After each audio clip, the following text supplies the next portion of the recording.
Hello everyone. तो आज आपकी इंग्लिश स्पीकिंग कोर्स का 10th डे है। अब तक आपने बहुत कुछ सीखा, आज उसकी प्रैक्टिस होगी। और लास्ट में मैं आपको एक स्पोकन इंग्लिश ऐप के बारे में बताऊंगी। आप उसकी हेल्प से ना केवल इंग्लिश बोलना सीख सकते हैं बल्कि आप अपने स्किल्स को भी इम्प्रूव कर सकते हैं। सब्सक्राइब तो आपने कर ही रखा होगा, अगर चैनल को सब्सक्राइब नहीं किया तो ज़रूर सब्सक्राइब कीजिएगा और बेल आइकन प्रेस कर दीजिएगा। तो चलिए शुरू करते हैं आज की वीडियो। तो अगर आप बिना रुके बिना झिझके साफ और सही इंग्लिश बोलना चाहते हैं तो आप क्या कर सकते हैं, अपना एक दोस्त बना सकते हैं, एक साथी बना सकते हैं प्रैक्टिस के लिए। या तो घर में अपने मम्मी पापा के साथ या अपने भाई बहन किसी के भी साथ आप प्रैक्टिस कर सकते हैं। अभी तक इस कोर्स में हमने काफ़ी सेंटेंसेस जाने हैं और उन्हें कहाँ कहाँ कैसे कैसे इस्तेमाल करना है ये भी पढ़ा है। तो उन्हीं सेंटेंसेस का आप इस्तेमाल कीजिए और जिसके साथ आप प्रैक्टिस कर रहे हैं उसके साथ ये वाक्य बोलिए।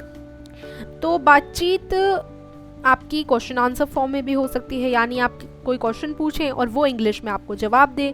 गलतियां होंगी लेकिन आपको निराश नहीं होना, एक दूसरे की गलती बताकर उसे सुधारने की कोशिश करनी है और धीरे धीरे गलतियां कम होती जाएंगी और बातचीत की भाषा सुधरने लगेगी। ऐसे आप अपनी इंग्लिश को और भी इम्प्रूव कर सकते हो। और सेकंड वे है शीशे के सामने बैठकर प्रैक्टिस करना। ये भी बहुत अच्छा तरीका है। आप मिरर के सामने बैठकर सेंटेंसेस बोल सकते हैं। सही भाव और उच्चारण के साथ आप बार बार बोलिए, सही प्रोनाउंसिएशन कीजिए। और अगर आप प्रैक्टिस करते रहेंगे तो आपकी इंग्लिश और प्रोनाउंसिएशन सुधरेगा और आपका विश्वास बढ़ेगा। तो इसलिए मिरर के सामने बैठकर भी आप बोल सकते हैं और प्रैक्टिस कर सकते हैं इंग्लिश सेंटेंसेस की। तो अब हम करने वाले हैं, हमने जितना सीखा है उसकी प्रैक्टिस। इससे आपको पता चलेगा और आप खुद ही समझ पाएंगे कि आपने इंग्लिश कितनी सीख ली है और कहाँ आपको सुधार की ज़रूरत है। तालिकाएं यानी ड्रिल टेबल्स दी गई हैं। ये तालिका नंबर 1 है और ये तालिका नंबर 2 है। तो चलिए इनको देख लेते हैं। तालिका 1 और 2 से 24-24 वाक्य बोलिए, यानी 24-24 वाक्य आपको बनाने हैं। फिर बोलकर किसी दूसरे को उनका अर्थ बताइए। तो यहाँ से ना आपको वर्ड्स दिए गए हैं और इन वर्ड्स से आपको सेंटेंसेस बनाने हैं। तो ये बड़ा आसान काम है, हम देखते हैं कैसे करेंगे इसको। देखो, ये हमारा है तालिका नंबर 1। तालिका नंबर 1 से कुछ सेंटेंसेस बनाने हैं। तो सेंटेंसेस हम कैसे बना सकते हैं?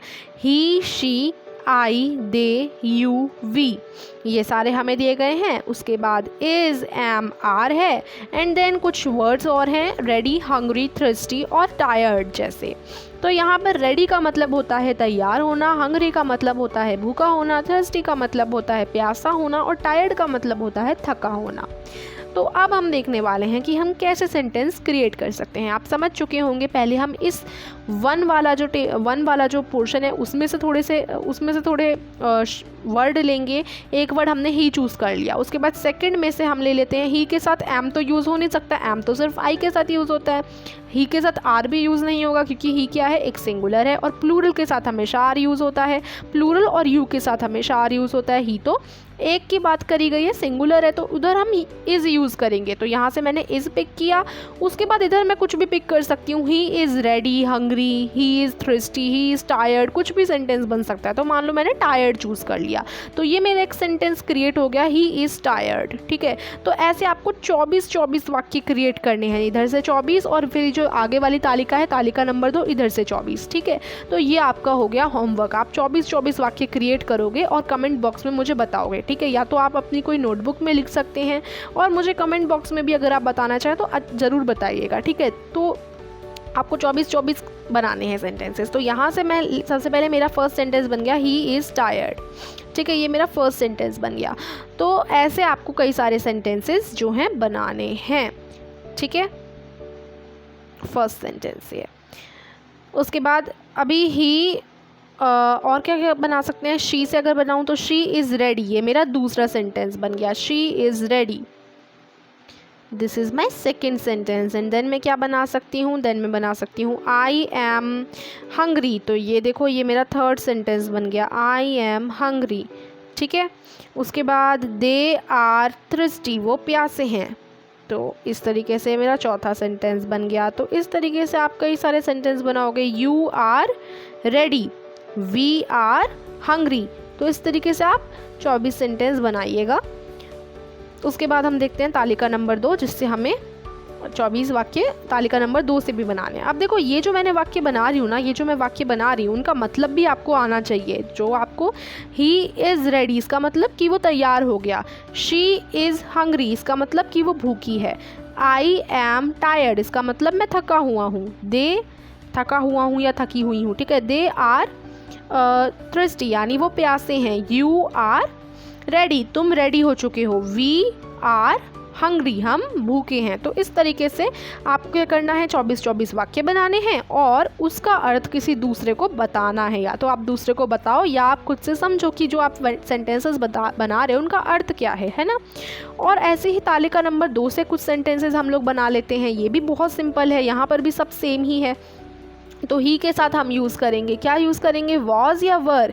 तो यहाँ पर हमारा यूज़ होगा was. He was rich, he was poor, she was poor या she was rich, they were pleased, you were sorry, we were pleased, ठीक है।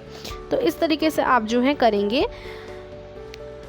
ही शी आई के साथ वॉज का यूज़, दे यू वी के साथ वर का यूज़।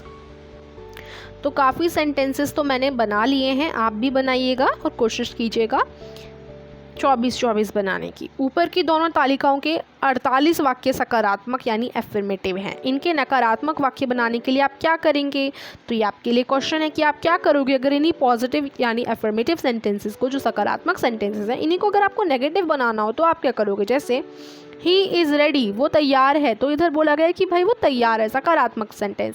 अगर आपको नेगेटिव बनाना है, नेगेटिव का मतलब नकारात्मक बनाना है, कि अगर ही इज़ रेडी को आपको बोलना है ही इज़ रेडी का मतलब वो तैयार है, अगर मैं हिंदी में बोलूँ वो तैयार नहीं है तो वो हो जाएगा नकारात्मक यानी नेगेटिव सेंटेंस, उसमें नहीं लग जाता है।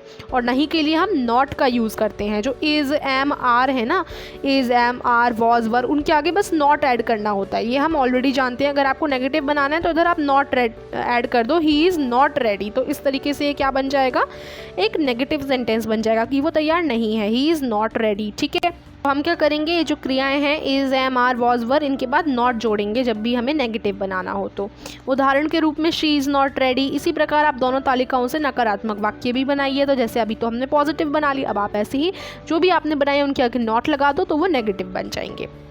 अब हम क्या करने वाले हैं, अगर इन्हीं वाक्यों को हमें प्रश्नात्मक करना हो, अगर इन्हीं वाक्यों को हम प्रश्नात्मक बनाना चाहें यानी क्वेश्चन पूछने वाले इंटेरोगेटिव सेंटेंसेस बनाना चाहें तो कैसे बनाएंगे।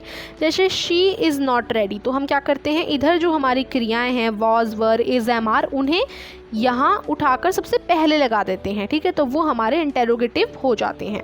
जैसे यहाँ पर जो हमारी तालिका थी, अगर हमने एक सेंटेंस बनाया ही इज़ हंग्री, ठीक है, ये मेरा सेंटेंस है ही इज़ हंग्री, तो सबसे पहले यहाँ बोला गया है कि ही इज़ हंग्री को आप पहले नेगेटिव में बदलो, तो मैं यहाँ नॉट जोड़ दूंगी और ये हो गया ही इज़ नॉट हंग्री, ठीक है, ही इज़ नॉट हंग्री। अब इसी ही इज़ हंग्री जो पहला वाला हमने सेंटेंस बनाया इसको आप बदलो इंटेरोगेटिव में, ठीक है, प्रश्नात्मक वाक्य में। तो यहाँ पर जो क्रिया है ही is am are was were, ये जो होती हैं ना क्रियाएं, इनको सबसे पहले लगा देते हैं जब भी इंटेरोगेटिव सेंटेंस बनाना हो। तो ये हम ऑलरेडी जान चुके हैं। तो ही इज़ रेडी से बन जाएगा ये is he ready, is he ready और क्वेश्चन मार्क। अब पूछा जा रहा है क्या वो रेडी है, क्या वो तैयार है, ठीक है। तो इस तरीके से आप क्या करेंगे, इंटेरोगेटिव सेंटेंस बनाएंगे, ठीक है। I am tired, I am tired, अब इसको बनाओ, इंटेरोगेटिव में बनाओ, इसको जल्दी से बताइए, कमेंट करके बताइए कि आई एम टायर्ड इस सेंटेंस को अगर आपको इंटेरोगेटिव बनाना हो तो आप कैसे बनाएंगे, ठीक है। मैंने आपको बता दिया कि आप क्या करते हैं जब भी आपको इंटेरोगेटिव बनाना होता है। अब ये आपका काम है कि आप मुझे कमेंट बॉक्स में बताएंगे कि इंटेरोगेटिव कैसे बनाएं इस सेंटेंस को, आई एम टायर्ड को, ठीक है। एंड नेक्स्ट हम आगे चलते हैं, आगे क्या दिया गया है देखते हैं। यहाँ आपको टेबल नंबर 3 दी गई है। तो ऊपर दी हुई तालिका 3 में 64 वाक्य दिए गए हैं। अब आपके मित्र को तालिका में से पढ़कर सुनाइए। तो आप क्या करेंगे, यहाँ पर सेंटेंसेस बनाएंगे इधर से भी, ठीक है। जैसे आप 64 सेंटेंसेस बनाएंगे, ठीक है। जैसे आप बना सकते हैं the boy can use this train, तो यहाँ से मैंने द बॉय लिया, कैन लिया और यूज़ दिस ट्रेन लिया। The boy can use this train, जो लड़का है वो इस ट्रेन को यूज़ कर सकता है। कैन यानी कर सकता है, the boy can use this train, ठीक है। और अगर कैन के आगे नॉट लगा दिया जाए, can not use this train, तो यानी ये नेगेटिव बन गया, इसका मतलब कि वो यूज़ नहीं कर सकता। और अगर इस कैन को सबसे पहले लगा दिया जाए, can the boy use this train, तो ये क्वेश्चन पूछने वाला सेंटेंस यानी इंटेरोगेटिव बन गया कि क्या लड़का इस ट्रेन को यूज़ कर सकता है, ठीक है। उसके बाद his friends did not go for hunting, यानी उसके दोस्त हंटिंग के लिए नहीं गए, तो इस तरीके से दूसरा सेंटेंस बन गया। उसके बाद क्या बन सकता है, his friends should enter the cave, उसके दोस्तों को केव के अंदर जाना चाहिए। His friends should enter the cave. The boy will do as I say, जो लड़का है वो वही करेगा जैसा मैं कहूँगा या कहूँगी, ठीक है। उसके बाद ऐसे ही आप कई सारे सेंटेंस बनाओगे। उसके बाद हम देख लेते हैं, आप यहाँ से काफ़ी सारे सेंटेंस बनाने की कोशिश करना। 64 वाक्य आपको बनाने हैं, यहाँ से बहुत सारे बन सकते हैं, है ना। अब तालिका नंबर 4 देख लेते हैं। तालिका 4 में 1 और 2 कॉलमों में तोड़कर 10 वाक्य दिए गए हैं। ये वाक्य आपके पिछले पाठों में से लिए गए हैं। इन्हें इस प्रकार जोड़ें कि ये सभी सार्थक वाक्य बन जाए, फिर उनका अनुवाद कीजिए। तो बहुत आसान है, आपको यहाँ क्या करना है, यहाँ पर ना आपको वाक्य दिए गए हैं, यहाँ पर आपको क्या दिए गए हैं, वाक्य दिए गए हैं। तो अब आपको सिंपली करना क्या है कि ये जो वाक्य हैं इन्हें जोड़ना है। जैसे देखो, बी के साथ यहाँ आके मैं क्या लगाऊं कि वो एक मीनिंगफुल सेंटेंस बन जाए। बी डे आफ्टर टुमारो और क्वेश्चन मार्क की, तो कोई भी सेंटेंस नहीं बन रहा बी डे आफ्टर टुमारो। लेकिन आप कर सकते हैं बी रेडी, बी के साथ अगर रेडी जुड़ जाए तो इसका अर्थ हो जाएगा कि बी रेडी, हाँ रेडी हो जाओ, ठीक है।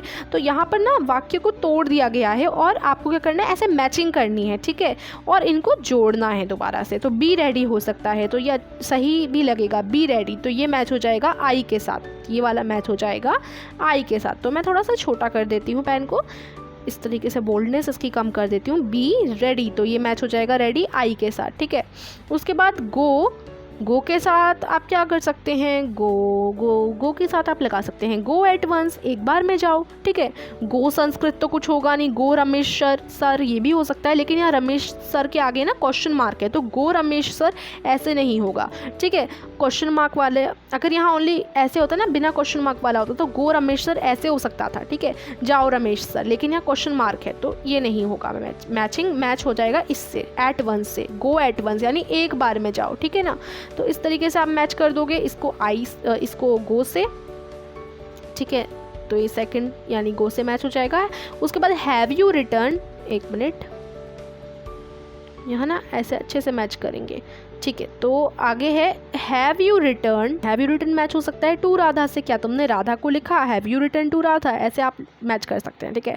उसके बाद did you wake up early yesterday, क्या तुम कल जल्दी उठे थे, did you wake up early yesterday. Will you come के बाद आप क्या लगा सकते हैं, will you come day after tomorrow, यानी क्या तुम परसों आ सकते हो, डे आफ्टर टुमारो, परसों को ना इंग्लिश में बोलते हैं डे आफ्टर टुमारो, ठीक है। तो क्या तुम परसों आ सकते हो, तो ये मैच हो जाएगा डे आफ्टर टुमारो से, will you come day after tomorrow, ठीक है।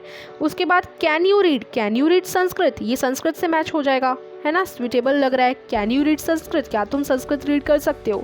मे आई अकम्पनी रमेश सर, ठीक है, यानी क्या मैं रमेश सर के साथ जा सकता हूँ, उनको ज्वाइन कर सकता हूँ, ठीक है। तो ये मैच हो जाएगा 7 से। उसके बाद could Rama solve this problem, क्या रमा इस प्रॉब्लम को सॉल्व कर सकती है, ये इससे मैच हो जाएगा, could Rama solve this problem. Could Rama solve your own business, इससे तो मैच होगा नहीं क्योंकि इससे तो माइंड मैच हो रहा है, माइंड योर ओन बिजनेस, ये सुना है ना आपने कई बार, माइंड योर ओन बिजनेस यानी अपने काम को देखो, है ना। तो माइंड योर ओन बिजनेस, और कुड रमा सॉल्व हो जाएगा दिस प्रॉब्लम से, could Rama solve this problem यानी क्या रमा इस प्रॉब्लम को सॉल्व कर सकती है, तो ये ज़्यादा सही लग रहा है मैचिंग के लिए, ठीक है। और ये इस तरीके से कुड रमा सॉल्व हो जाएगा दिस प्रॉब्लम से मैच, ठीक है। और माइंड से मैच हो जाएगा your own business, mind your own business. Don't be, अब देखो अब एक ही बचा है, ठीक है, तो ये वाला इससे मैच हो जाएगा, डोंट बी फॉल मी, मुझे उल्लू मत बनाओ, ठीक है। तो इस तरीके से आप मैचिंग कर लोगे और ये काफ़ी आसान था। और यही थी आज की प्रैक्टिस। इसमें हमने जो भी सेंटेंसेस, और ये सारे सेंटेंसेस ना हम अपने पिछले जो डेज़ की वीडियोस हैं उसमें जान चुके हैं, सारे के सारे पढ़ चुके हैं, तो आपको याद भी आ गए होंगे कि हाँ ये हमने जाना था, इसका क्या मतलब होता है ना। तो ये तालिका 4 है, ये तो मैंने करवा दी, लेकिन अब आपका होमवर्क क्या है, आप खुद से क्या करेंगे, टेबल 3 में जो ये सारे वर्ड्स दिए गए हैं इनसे सेंटेंसेस बनाएंगे, और जो टेबल 2 में सारे वर्ड्स दिए गए हैं, टेबल 1 में आई मीन टेबल 1 और 2 जो दोनों टेबल हैं, टेबल 1, 2 और 3, इनमें सारे वर्ड्स दिए गए हैं ना, इनसे मैंने आपको बता दिया कि आप कैसे सेंटेंसेस बना सकते हो, लेकिन आपको और भी काफ़ी सारे सेंटेंसेस बन सकते हैं इस टेबल से, आपको और भी बहुत सारे बनाने हैं, मैंने कुछ बनाकर बता दिए, लेकिन आप और भी बनाने की कोशिश कीजिएगा, ठीक है। तो ये थी आज की प्रैक्टिस, और आज हमने काफ़ी कुछ समझा और जाना, और इससे आपको पता चल गया होगा अगर आप इनसे अच्छे से सेंटेंसेस बना सकते हैं तो बनाने की कोशिश कीजिएगा, और अगर आप नहीं बना पा रहे इसका मतलब आपको अभी इंग्लिश आपकी और इम्प्रूव होनी ज़रूरी है, यानी आपको और इम्प्रूवमेंट लाना है अपनी इंग्लिश में। अगर आप नहीं बना पा रहे तो आप कोशिश कीजिए, और इससे आपको पता चलेगा कि आप कितना सीख चुके हैं इंग्लिश को और कितना आपको और इम्प्रूव करने की ज़रूरत है। अब जैसा मैंने वीडियो के स्टार्टिंग में बोला था कि एंड में मैं आपको एक ऐप के बारे में बताने वाली हूँ जिससे आप अपनी स्पोकन इंग्लिश को इम्प्रूव कर सकते हो। तो उस ऐप का नाम है जोश स्किल्स स्पोकन इंग्लिश ऐप। काफ़ी अच्छी ऐप है, आप सर्च करेंगे प्ले स्टोर पर तो आपको मिल जाएगी। यहाँ पर ये जो है अवार्ड विनिंग टीम के द्वारा क्रिएट की गई है। इसमें आप ऑनलाइन एक्सपर्ट्स के थ्रू वीडियोस हैं, कोर्सेज हैं, आप उन्हें एक्सप्लोर कर सकते हैं, देख सकते हैं, और दूसरे स्टूडेंट के साथ भी प्रैक्टिस कर सकते हैं। इसके साथ साथ जितना आप हार्डवर्क करेंगे उतना ही आपको रिवार्ड्स भी मिलने वाले हैं। लाइफ टाइम एक्सेस है फॉर ऑल कोर्सेज, और एक्सपर्ट्स के थ्रू आपके लेसन्स होंगे। आप डेली एक्सपर्ट्स के थ्रू लेसन्स लर्न कर सकते हैं, जान सकते हैं, समझ सकते हैं। जितना आप लर्न करते जाएंगे उतना ही आप रिवार्ड्स जीतेंगे और अर्न करेंगे। तो अच्छा ऐप है, आप एक बार डाउनलोड करके देखिएगा, प्ले स्टोर पर ही आपको इजीली मिल जाएगा। सो आई होप ये वीडियो आपके लिए हेल्पफुल रही होगी और आपको पसंद आई होगी। तो आपको लाइक कर देना है, और चैनल पर अगर नए हैं तो सब्सक्राइब कर देना है इस चैनल को, और बेल आइकन कर देना है प्रेस। इसी के साथ इस वीडियो को मैं यहाँ पर एंड करती हूँ। मिलती हूँ जल्द ही आपसे आगे आने वाली वीडियोज़ में। तब तक के लिए thank you for watching this video and bye bye.